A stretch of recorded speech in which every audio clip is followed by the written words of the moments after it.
wake up in the morning from your rooftop tent.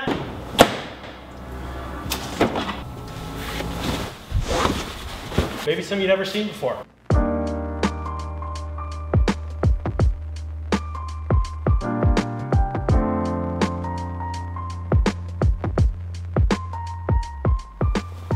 Alright, let me just open up the slider and show you the galley cab. That's right. Got a blank slate, no slider in this van. So, that gives us 2 points of entry. You got the front doors or the back doors. We decided the best way to utilize the back entrance would be to go with a Murphy bed setup, much like you saw in that previous video, the one with the pretty wallpaper. We're really stoked with the way that that setup allowed us to use a no slider build like this. Let's check it out. It's got a really good, mean look due to these black Rhino wheels.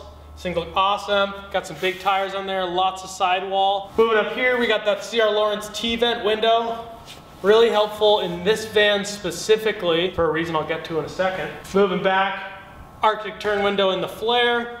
That thing awnings out. It also has a blackout curtain if you want privacy in bed. These, of course, allow you to sleep sideways, give you a little extra leg room. So you got 6'4" total in there, which is awesome. We got a sweet tray rack up top. And of course, that awesome roof nest rooftop tent. This thing is perfect on this van. Moving up to the master suite, the second bedroom, if you will, is a breeze on this ladder. And then up here, although I can't take credit for it because the client had this installed, we got a little rooftop deck out the back. Wake up in the morning from your rooftop tent, come out onto the deck, look at the view. Like I mentioned earlier, the reason we need those C.R. Lawrence windows is because to allow there to be a deck up here, we had to nix the rooftop vent. So bold move, but we made up for it some other ways. Let's check out the interior. Moving on to the interior, we got our systems cab, but in this build, it's actually not going to be a garage. It's going to be even more living area, because on top of that systems cab, we got a beautiful carbonized bamboo countertop. Of course, over here, we got those cubbies as always. Really love how this color turned out. We got the blue of the van contrasting with the blue of the panels, black accents, and then this carbonized bamboo to warm everything up. Ooh, turned out really good in this one. Back of the cab here, we got overhead lights on a two-way switch, so you can also turn this on and off from inside the van. Got a little quick release shower as always. Hook up to that Rixson system that's run with an S-bar furnace. It's a hydronic system, so we're running coolant through a heat exchanger and that fan with a radiator. Water fill back here, we've got one little light. Lights up the back of the tank, as you know and love. Keep it simple, stupid. Kiss. Kiss. Kiss. As far as electrical goes, we've got 200 amp hours of AGM in this build. We're running through the Ames 3000 watt inverter with the 6000 watt surge. We've got Victron controlling all of our solar and doing all of our battery monitoring. Notice the L-track ties stuff down, and that leads me to how open this van is. I mean, with the micro dot in this Murphy bed setup, you really realize how much room in here there is. You could just about fit a dugout canoe in here if you wanted to. We've also got a couple lights back here to light up your gear when the bed's down. And then some nice soft storage up top with this netting. And then some doors down below. Once we're up and in the van, we see how awesome this bamboo countertop is. This thing runs the whole distance. So when we're in living mode, I mean, you can see how much I'm moving around in the van. It feels really open. We've got a nice little backsplash around the sink. Keep your water where it's supposed to be. Again, of course, we have the hot and cold coming out of here. Plenty of pressure. A nice deep Ravati sink. We love the deep sink. It's a big mistake a lot of people make is doing a nice small sink in their smaller camper. But we found that very important to do this. You'll never regret it. Got a little 2-burner propane stove. This propane stove is run off a little bottle in the systems cabinet, a 5-pound bottle. So it's plenty for what we're doing in here. As always, got a couple drawers here in the face. They're all on positive marine latches, so they all stay shut when you need them to. One drawer is a little special, however. This guy's actually on a heavy-duty drawer slide, so and it's got a top, so you can use it to get up and out of bed. So it's got that 300-pound drawer slide in there. It's also, of course, got storage underneath. Right here, you'll notice no drawers or doors, because that's actually where our fridge is living. we've gone with a pull-out fridge on this side.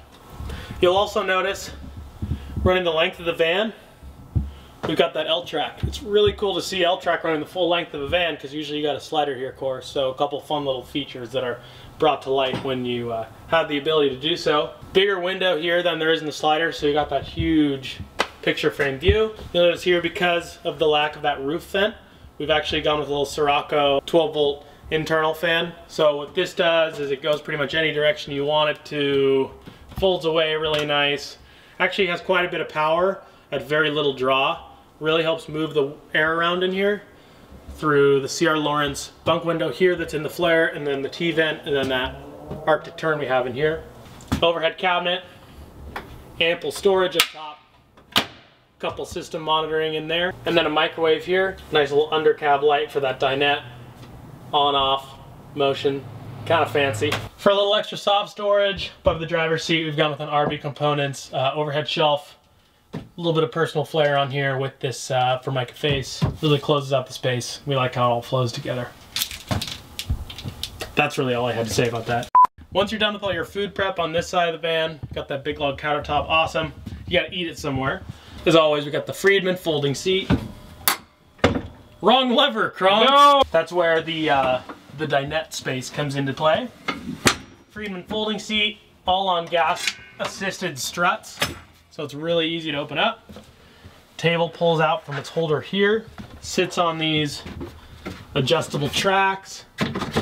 Drop the leg down. And there you go. Slides forward, slides back, whatever you have space for. These seats, of course, can rotate around. And it's really a nice place to be. One of the best parts is it folds completely away, so this space isn't always wasted. Most importantly, we've got child seat restraints and regular over-the-shoulder seat belts. And last but not least, the bed. So obviously it's hidden up in here. We've got a couple pins to remove, to release it. We've actually got some gas struts on here so it doesn't just come careening down into your life.